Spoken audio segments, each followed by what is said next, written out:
Saya sering cerita ke orang-orang, kalau ada rapat ketahanan pangan itu yang rapat ya baik karena ngatur ketahanan pangan. Tapi yang enggak rapat nanam padi itu juga baik karena itu yang real mempertahankan pangan. Jadi kalau semuanya rapat yang nanam padi siapa, kalau yang semuanya nanam padi yang koordinasi supaya dikirim kemana, diatur bagaimana itu butuh rapat. Tapi real kebutuhan padi itu butuh penanam. Ini yang saya kagum dari pengurus PBNU. Jadi ada beberapa kiai itu yang enggak pati rapat di kantor seperti saya. Tapi saya ini selalu mengajarkan kitab risalahnya Basim Asy'ari tentang ahli sunnah wal jamaah. Sehingga anggap saja saya ini nanam padi tapi tidak ikut rapat ketahanan pangan. Dan itu harus dianggap lazim saja dalam perbedaan-perbedaan itu. Saya meneruskan cerita ilmu usul fikih yang diceritakan Gus Yahya, juga tadi diperjelas oleh Kiai Haji Syukron Mahmud. Usul fikih itu satu disiplin ilmu yang penting sekali untuk menganalisis teks. Kenapa itu penting sekali? Karena beberapa teks itu jelas berbahasa Arab. Dan bahasa Arab itu ya umumnya bahasa ada ruang dan waktu. Sehingga ada beberapa cerita termasuk yang disebut terkenal sekali oleh Sayyid Muhammad Abu Ya Sayyid Muhammad bin Alawi Al-Maliki. Jika semua bid'ah itu jelek hanya karena Rasulullah tidak mengajarkan atau belum mengajarkan, maka cerita seperti ini enggak terjadi. Suatu saat itu ada sahabat, entah saking kangennya Allah entah gimana, ketika iktidal itu baca Rabbana lakal hamdu hamdan katsiran thayyiban mubarakan fi. Itu tidak lazim karena selama ini Nabi mengajarkan Rabbana lakal hamdu mil as-samawati wa mil al-ardi wa mil ma syi'ta min syai'in ba'du. Atau yang terkenal dibaca Rafa, Rabbana lakal hamdu mil as-samawati wa mil al-ardi wa mil ma syi'ta min syai'in ba'du. Lalu karena itu enggak lazim, setelah sholat Nabi tanya, ayyukumul qail, dari kalian semua ini yang melafadzkan kalimat itu siapa? Semuanya diam. Karena takut disalahkan Rasulullah sallallahu alaihi wasallam. Semuanya diam, tapi setelah akhirnya Nabi ngendikan, fa inni ra'aitu isnataya asyara malakan yabtadirunaha ayyuhum yaktubu awwalu. Saat tadi melihat 12 malaikat, mereka berebut sekali untuk mencatat kalimat itu. Kalimat itu begitu indah sehingga 12 malaikat tadi berebut ingin mencatat. Terus pemuda tadi atau orang tadi bilang, ha anada ya Rasulullah, tadi yang lafadzkan itu saya. Itu tidak ada sabqut ta'lim, tidak ada pengajaran dahulu dari Rasulullah SAW. Tapi itu direspon oleh malaikat dan tentu disetujui oleh Rasulullah SAW. Maka ini satu kepastian bahwa tidak semua bid'ah, tidak semua hal yang baru itu dolalah atau sayyi'ah. Begitu juga ada sahabat, dan ini yang ditiru NU seluruh Indonesia. Itu kalau ngimami itu, padahal ini didelegasikan di satu perkampungan oleh Rasulullah. Kalau ngimami itu kulhu terus, selalu baca kulhu, kulhuwallahu ahad. Akhirnya dikomplain sama makmumnya karena ya kok kulhu terus itu kan tidak keren. Apalagi trennya sekarang nyari imam itu kan hafid. Ketika dilaporkan Rasulullah bahwa yang engkau tugaskan ini ya Rasulullah selalu baca kulhu. Tapi Rasulullah itu karena orang bijak mengkonfirmasi dulu, kenapa anda baca kulhu terus? Kata orang tadi, li'annaha sifatur rahman. Artinya ayat-ayat dalam kulhu itu sifat Allah. Maka saya suka. Di situ tidak ada hadun nafsi, tidak ada ayat yang menguntungkan kita. Semuanya tentang Allah. Biasanya kita sebagai muslim kebanyakan kan selalu memanfaatkan sifat Allah. Jadi enggak rela lah kalau Allah nganggur itu. Misalnya kita bilang innallaha ala kulli syai'in qadir ya. Kalau engkau qadir ya jadikan saya bupati, wakil presiden atau gubernur gitu. Kalau Allah mujib ya kabulkan saya ingin jadi orang kaya, kan Allah itu enggak boleh lah, sifatnya nganggur itu enggak boleh. Mesti perasaan manusia itu gitu. Nah, di kulhu itu tidak ada itu semua, hanya nerangkan sifat Allah Ta'ala yang nafsaniyah, yang tentang Allah. Apa jawabannya Nabi? Kata Nabi, barusan malaikat Jibril datang ke saya memberitahu bahwa Allah mencintai kamu karena kamu mencintai surat Ikhlas, surat kulhu. Itu artinya apa? Juga ada sabqut ta'lim. Bahkan terkonfirmasi dulu. Nabi mengiyakan setelah tanya. Nyatanya itu dibenarkan. Jadi ada sekian bukti bahwa ubudiyah atau ibadah atau perilaku sosial yang tidak ada sabqut ta'lim, tapi kemudian Nabi membenarkan. Cerita ketiga, saya ini keluar dari yang saya bayangkan. Saya bayangkan itu kan ya cerita-cerita nuzulul Quran, tapi sebagai adaban sama Kiai Haji Syukron Makmun yang cerita usul fikih saya teruskan. Memang tadi Gus Yahya juga cerita sanad. Saya ngaji di Kiai Haji Maimun Zubair dan bapak saya seorang hafidz juga ajar. Kiai Maimun itu putra Mbah Zubair. Mbah Zubair itu dulu pakar usul fikih. Beliau dulu ngaji sama Mbah Fakih Mas Kumambang, dulu wakil Rais Akbar. Kiai Fakih Mas Kumambang ini angkatannya Mbah Hashim ketika ngaji di Sayyid Abi Bakar Sato. Ngaji Syekh Mahfud dulu, Syekh Mahfud Termas. Syekh Mahfud Termas ini ngaji sama Sayyid Abi Bakar Sato. Sayyid Abi Bakar Sato ngaji sama Sayyid Zaini Tahlan sampai Syekh Utsman Ad-Dimyati sampai musalsal ila Rasulillah sallallahu alaihi wasallam. Sehingga ketika Pak Syukron Makmun cerita usul fikih, saya terus menjadi ingat ketika ngaji Jamul Jawame, ngaji Lubul Usul, beberapa kitab yang menjadi keharusan untuk meneliti teks-teks Quran hadis. Cerita ketiga, dan ini terakhir karena selain materi saya juga nggak yang saya bayangkan ya, memang saya tidak bisa datang ke sana. Ketika Rasulullah SAW cerita, saya melihat surga, kemudian dengar derap sandal itu, sandal klompen itu. Terus Nabi tanya, ini sandal siapa kok sudah di surga, suara siapa? Dijawab itu suara Bilal. Walhasil terus Bilal ditanya, kenapa engkau begitu cepat masuk surga? Apa resep kamu? Saya tidak pernah wudhu kecuali setelah itu saya sholat. Akhirnya jadilah syariat sunat rokatail wudhu. Ada sholat sunat disebut sunat rokatail wudhu. Dan lagi-lagi dibenarkan oleh Rasulullah SAW.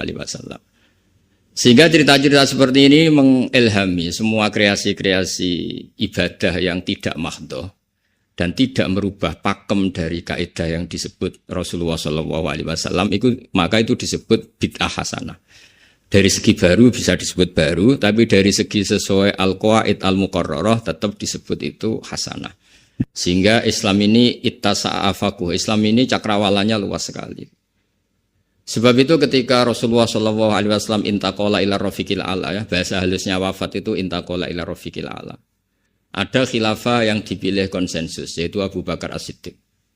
Ada khilafah yang ditunjuk, yaitu Umar bin Khattab. Ada khilafah yang ditentukan ahli syura, yaitu Utsman bin Affan. Ada khilafah yang dipilih lagi oleh syura, yaitu Sayyidina Ali karramallahu wajhah. Dan semuanya itu juga akhirnya ijtihad. Dan ijtihad itu sangat luas di ranah usul fikih. Saya beri contoh misalnya dulu sahabat begitu mencintai Madinah karena itu Madinah itu Rasulullah Shallallahu Alaihi Wasallam, muhajiru Rasulullah, tempat hijrahnya Rasulullah. Tapi Sayyidina Ali itu akhirnya pindah di Irak, di Kufah, karena beliau ingin nasrul ilm. Jadilah Kufah melahirkan Baghdad yang menjadi Qubbatul Islam. Di situ lahir ulama-ulama top termasuk Sultanul Ulama Syekh Abdul Qadir Jilani. Imam Syafi'i pernah hidup di Baghdad. Semua ulama besar pernah hidup di Kufah, di Basrah, di Baghdad. Sehingga di Kufah zaman itu jadi markazul ilm.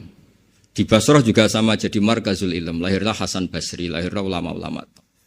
Karena barokahnya nasrul ilmi yang digerakkan Sayyidina Ali karramallahu wajhah. Tapi banyak juga orang yang enggak ingin Madinah itu kosong. Lahirlah Imam Malik yang enggak pernah meninggalkan Madinah. Nah, sisi pandang yang berbeda ini ya karena barokahnya usul fikih, ada illatul hukmi, ada alasan kenapa hukum ini terbentuk.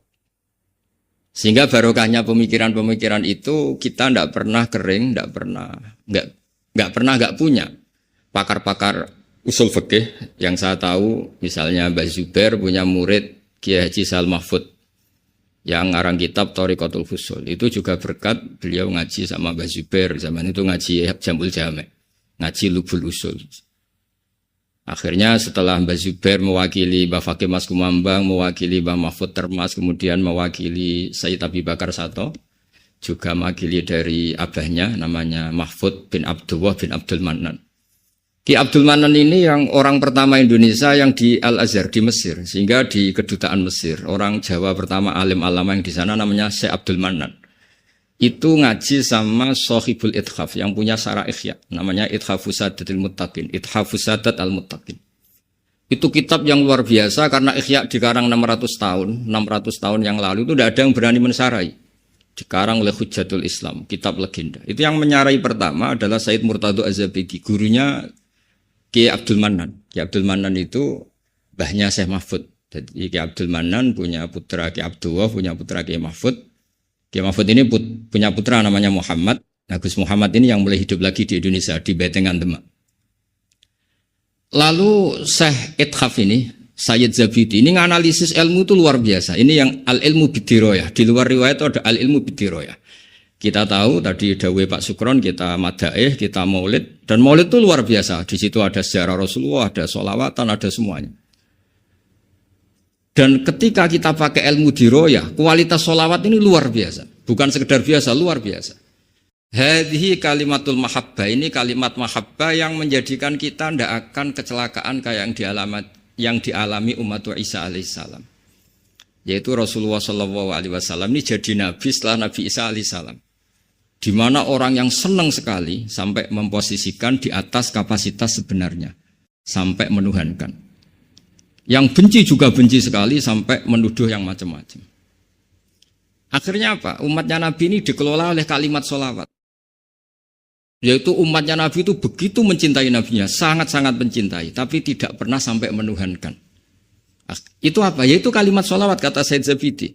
Allahumma sholli ala habibika, abdika, rasulika Muhammad. Kita minta Allah sebagai pemberi. Rasulullah apapun hebatnya, beliau adalah seorang hamba kekasihnya, sebagai penerima. Maka kata Sayyid Zabidi, wa Muhammadun Rasulullah wa injalla qadruh muhtajun ila rahmatihi subhanahu wa ta'ala. Apapun hebatnya Rasulullah sallallahu alaihi wasallam, beliau tetap seorang hamba yang butuh rahmatnya Allah Ta'ala. Sehingga hadil kalimah ini kalimah yang memantapkan umat Islam tetap memposisikan la ilaha illallah sebagai Tuhan, Muhammad Rasulullah sebagai yang paling dikasih Tuhan, yaitu dikasih Allah Subhanahu wa Ta'ala. Sehingga kalimat sholawat ini berkat analisis diroyahnya Sayyid Zabidi menjadi kalimah yang luar biasa.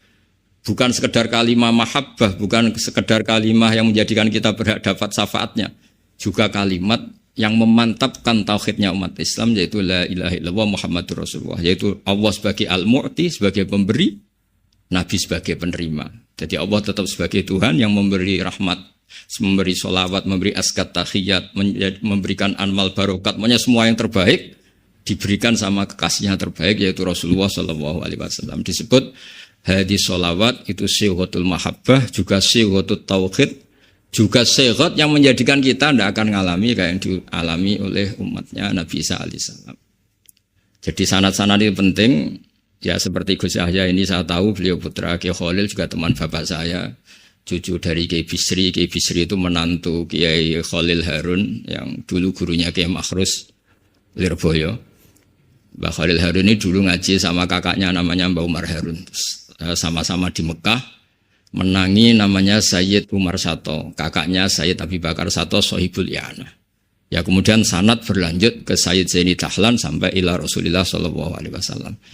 Jadi saya senang sekali tadi ketua PBNU kok ngaji lagi, senang saya dalil-dalil inna hadal ilma dinun fangduru aman takhuduna dinakum. Senang sekali. Ya saya hafal lah wong ya saya ini kan kata orang banyak pantas-pantasnya ya hafal, karena saya ini kiai tukang ngaji. Jadi ya pantasnya hafal. Yang jarang ngaji aja hafal, masa yang sering ngaji udah hafal. Jadi pantas-pantasnya itu hafal. Tapi memang harus hafal ya, semua tokoh-tokoh NU harus hafal bahwa inna hadal ilma dinun fangduru amman ta'khuduna dinakum. Ilmu itu agama, kamu lihat kamu ngambil dari mana. Dulu Imam Bukhari itu kalau mau ngajar, mau ngaji atau mau ngambil ilmu atau mau apa saja.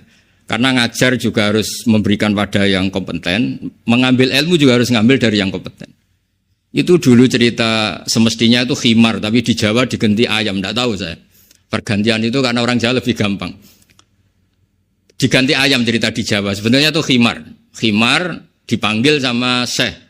Ya entah pakai rumput tak apa, terus datang khimar itu. Setelah datang dipegang, terus kata Imam Bukhari, ini bohong pada khimar, ini enggak berhak jadi guru saya, ini bohong sama hewan. Berarti enggak sikoh.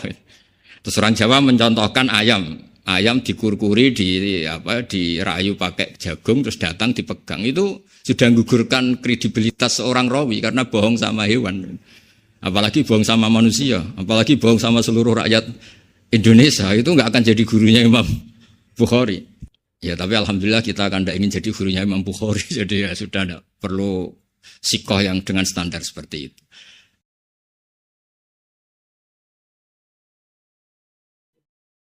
Tapi saya pastikan semua ilmu itu mudah. Karena tadi Allah sudah janji fa'innal aqla mutarratun ila qabulil haq, kata Imam Syafi'i. Akal itu akan dipaksa untuk menerima kebenaran.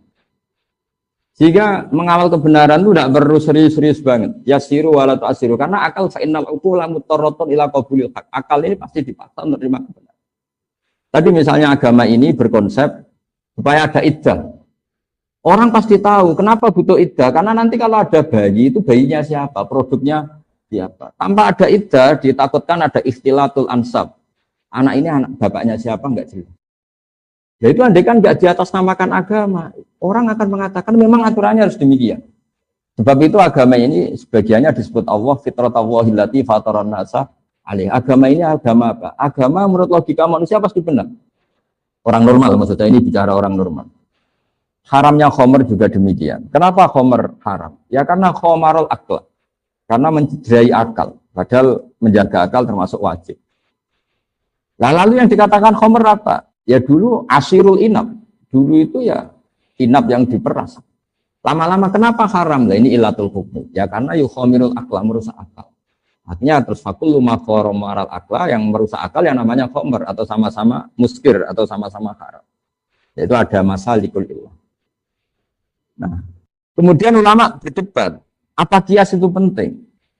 Ada yang mengatakan penting tidak penting, yang jelas nanti hasilnya sama. Ada yang cara ulama ngendikan nggak perlu dikatakan kias, cukup dikatakan min itlaqil ba'di wa iradatil qul. Jadi kalau Allah mengharamkan fala taqul lahuma uffin, sekedar bilang hus saja haram, apalagi yang di atas hus. Atau al murad bin nahyi an qauli uffin adalah at-tabajjur atau al-idza. Yang dikehendaki Allah haramnya mengatakan hus pada orang tua adalah lidah. Maka apalagi nabuk, iya apalagi nyadu. Apalagi membiarkan orang tua miskin utang-utang tonggo, itu ya agak haram juga. Jadi, lah itu kan lagi-lagi zauq. Mungkin orang dulu tidak mengistilahkan itu min itlaqil ba'di wa iradatil qul, atau mengatakan itu masalikul illah atau illatul hukmi adalah al-idza, sehingga apa saja yang menyakiti orang tua haram. Itu kan sudah dibahasakan oleh ulama. Karena mau tidak mau ulama butuh istilah. Untuk mempakemkan satu teori ada istilah, ada terminologi. Tapi tanpa itu pun agama ini bisa difahami. Itu yang disebut walaqad yassarnal Qur'ana lidzikri fahal min. Sehingga dulu, saya ini termasuk pengagum cerita-cerita orang Buduwi. Orang-orang Buduwi itu orang yang jauh dari pemahaman. Tapi seringkali mereka kalau bikin natijah, bikin kesimpulan itu sering benar.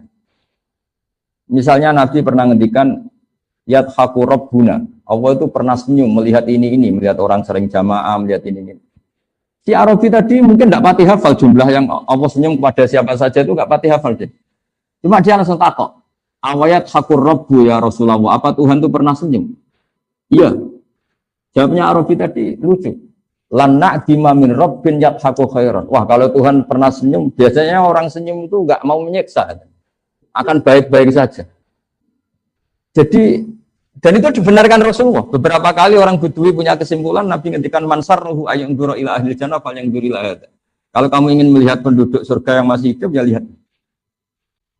Jadi orang Buduwi, karena apa? Ya agama ini mudah. Lagi-lagi agama ini mudah. Sehingga orang yang enggak cerdas banget, itu ya bisa paham.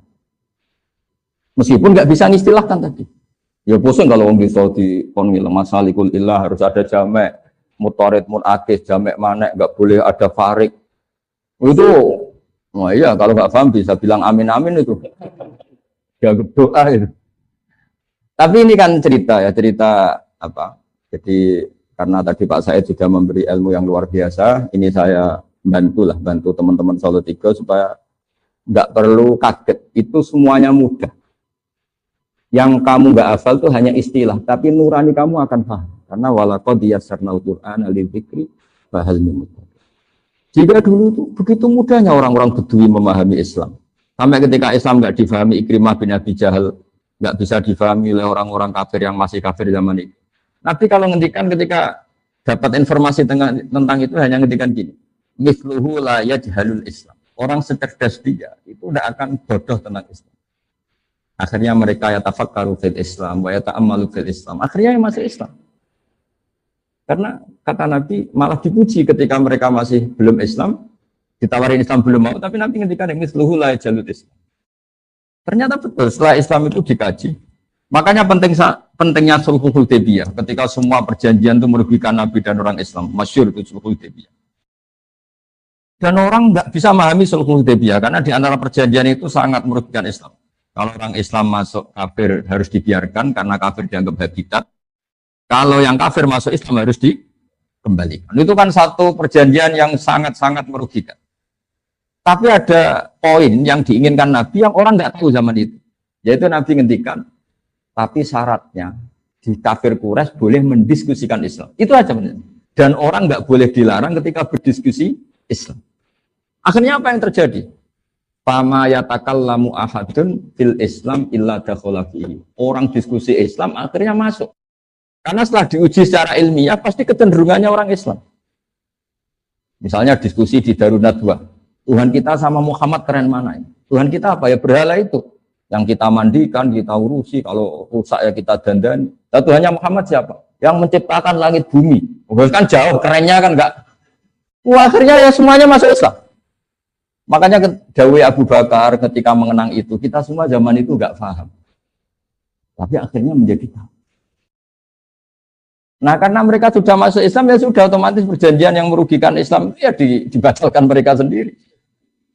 Nah, di sini hebatnya Quran, hebatnya Islam. Bal naqdhifu bil haqqi 'alal batili fayadmaghuhu fa idza huwa zahir. Islam datang dengan hak. Ciri utama hak itu apa? Kalau berhadapan-hadapan dengan batil, pasti kemenangan ada di hak. Fayadmaghuhu fa idza huwa zahir. Pasti barang hak ini akan mengalahkan yang batil, fa idza huwa zahir, dan batil itu pasti hilang. Makanya disebut ja'al haqqu wa zahaqal batil. Bagian ayat lebih ekstrim lagi. Diistilahkan mayubtiul batil wa mayuqid. Barang batil itu tidak akan bisa memulai dan tidak akan bisa kembali.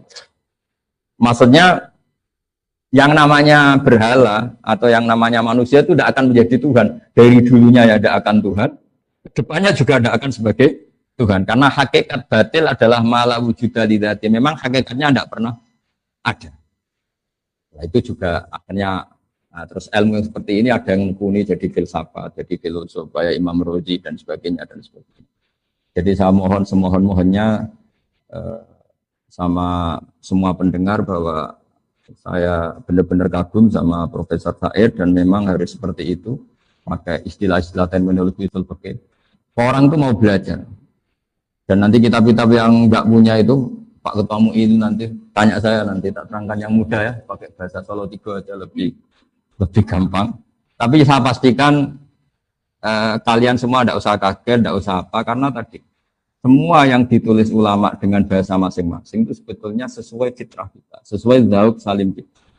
Hingga sudah saya jelaskan berkali-kali, dulu banyak orang Bedui itu mukhotobah dengan Nabi, muhawarah, itu akhirnya paham. Karena agama ini sesuai al-fitrah as-salimah, fitrah tawwahillati fatarana.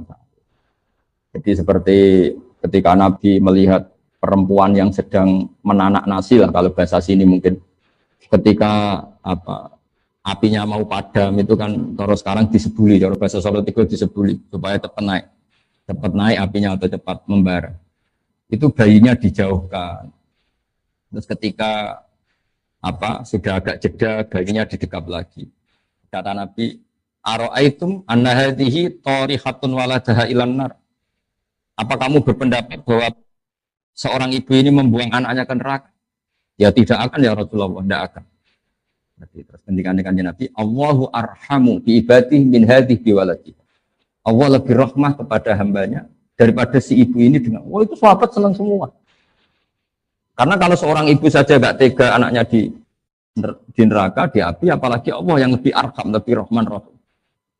Tapi kata Nabi, faktanya banyak yang di neraka, ilaman abah. Kalau ada orang masuk neraka, itu salah dewi. Terus dicekeli kanjeng Nabi, cek berusut. Karena selalu itu tadi. Terus di dunia ini ada contoh sekian hewan yang dia memang nyari api. Dan kita jangan seperti hewan yang goblok itu. Wong api kok dicari. Jadi sebetulnya Nabi ini sudah akhidun bihujazikum, sudah megangin kita supaya tidak jatuh kan. Tapi sebagian kita ngawur sekali tetap menuju api. Jadi ini pesan saya supaya ilmu dari beliau, ya kita semua minta restu beliau, minta doa beliau dari Profesor Said, supaya barokah. Saya sebagai yang muda membantu lah, bahwa itu mudah. Karena tadi walaqad yassarnal Qur'ana lidzikri fahal mimudzakir. Jadi meskipun fa'il itu didefinisikan al-fa'il wa al-ismu al-marfu alladzi alladzi sebenarnya al-ismu al-marfu, terus yang dirofakkan oleh fi'ilnya atau oleh isim sifat atau oleh isim fa'il. Itu kan kayaknya susah, tapi orang Arab ya sudah bilang ja'a zaidun. Jadi misalnya al-ismu al-marfu al-madhkuru qablahu fi'luhu ya. Kalau dalam jurumiyah, tapi kalau di alam alfiyah tidak harus fi'il, tapi termasuk isim fa'il. Kelihatannya kan susah, tapi setelah kita ngaji ya orang Arab tetap bilang ja'a zaidun, ra'aitu zaidan.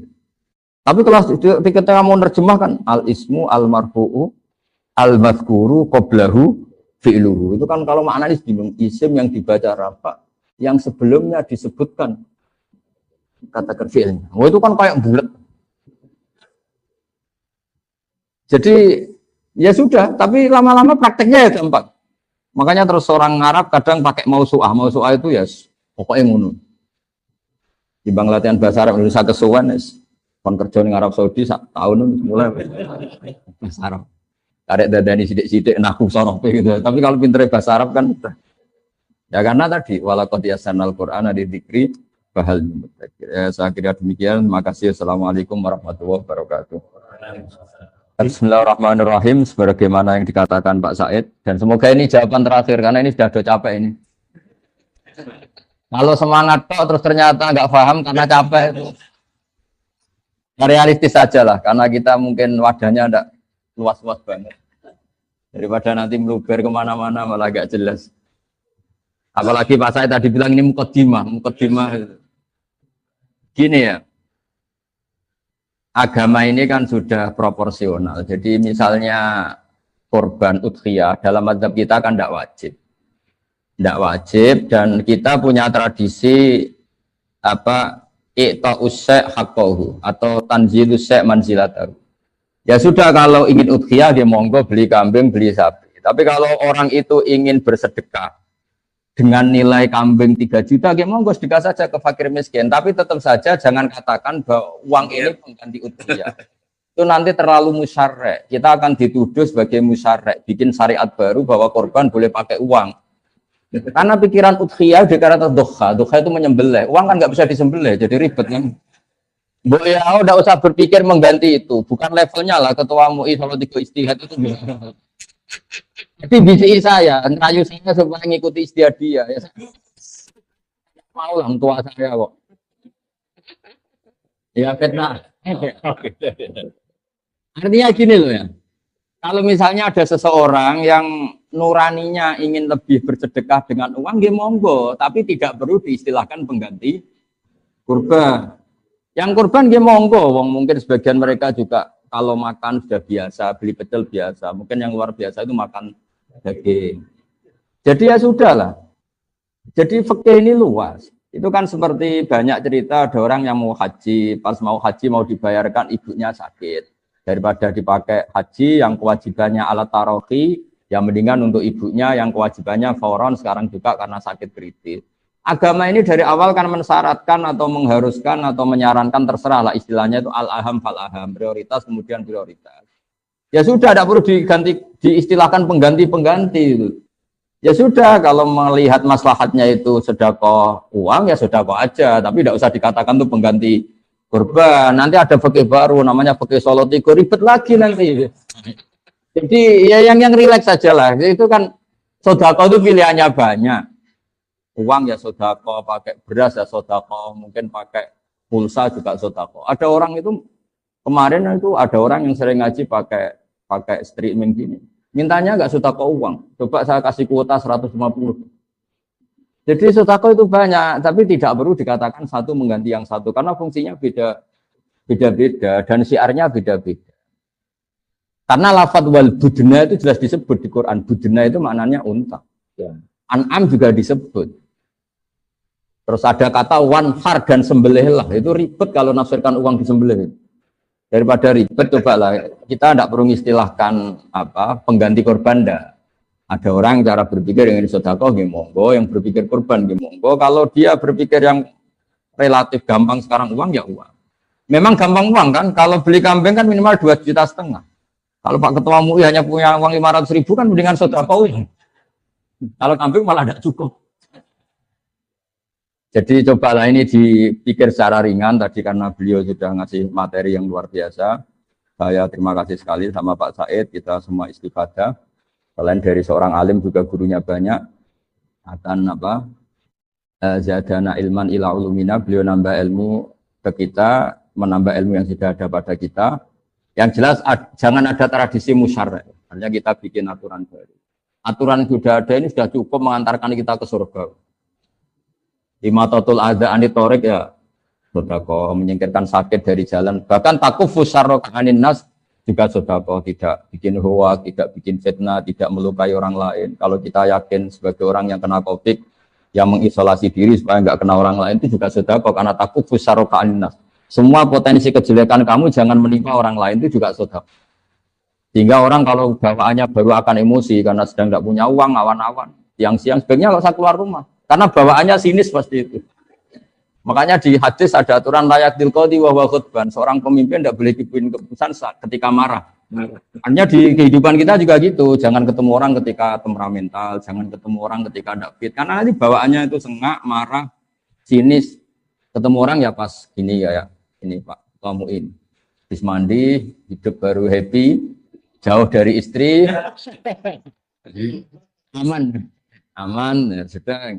Jadi intinya sudahlah kita tidak usah jadi musyarek. Syariat yang diajarkan Allah ini sudah luar biasa. Bahkan sudah diumumkan al-yauma akmaltu lakum dinakum. Agama ini sudah sempurna, tidak perlu kita tambahi, tidak perlu kita kurangi. Karena tadi untuk menganalisis itu cukup pakai ilmu. Sekali lagi terima kasih sama Profesor Said, semua sama Pak Irfan Hilmi semuanya. Saya sekaligus pamit. Sebenarnya yang nutup moderator, tapi saya juga menutup diri saya sendiri.